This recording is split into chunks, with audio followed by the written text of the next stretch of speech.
गाय आणि म्हशीच्या दुधाच्या दरामध्ये आजपासून 2 रुपयांनी वाढ। गाईचं दूध प्रति लिटर 58 रुपये तर म्हशीचं दूध प्रति लिटर 74 रुपयांवर।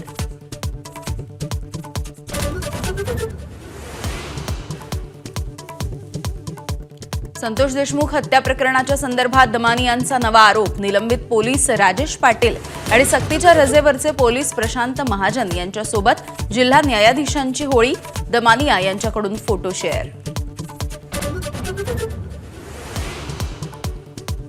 पुन्हा निवडणूक घेण्याची वेळ आली तर जनतेच्या पैशांचा खर्च होईल। कृषी मंत्री माणिकराव कोकाटे यांच्या शिक्षेला स्थगिती देत असताना नाशिक कोर्टाचं निरीक्षण। राष्ट्रीय कृषी विकास योजनेला ब्रेक। वर्षभरामध्ये ठिबक सिंचन योजनेचा खुल्या प्रवर्गामधल्या एकाही शेतकऱ्याला लाभ नाही। वर्षभरापासून योजनेची सोडतच नाही। संतोष देशमुख यांच्या कुटुंबियांच्या नावानं पैशांची वसुली केल्याचं प्रकरण। वसुली करणारा आशिष विशाळ हा सुरेश धस यांचाच कार्यकर्ता। एका चौकशीबाबत जिल्हाधिकाऱ्यांकडे मागणी करताना धस यांची कबुली।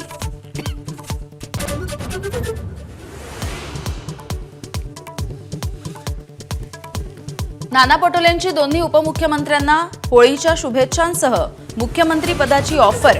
भगवा रंग आवडेल त्यांनी सोबत यावं शिंदेंचं उत्तर। तर नानांनी जनतेचा विश्वास जिंकावा बावनकुळेंचा खोचक सल्ला।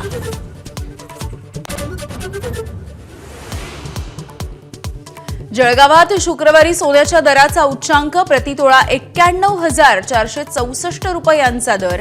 आठवड्याभरामध्ये चांदीच्या दरामध्ये सुद्धा किलोच्या मागे 8,000 रुपयांनी वाढ।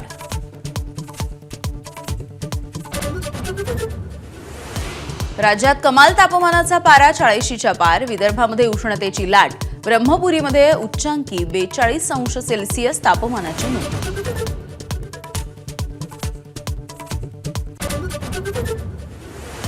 मुंबई इंडियन्स विरुद्ध दिल्ली कॅपिटल्समध्ये आज रंगणार वुमन्स प्रीमियर लीगची फायनल। तिसऱ्यांदा फायनल गाठलेल्या दिल्लीला पहिल्या विजेतेपदाची आस तर मुंबई इंडियन्सचा दुसऱ्या विजेतेपदावरती डोळा।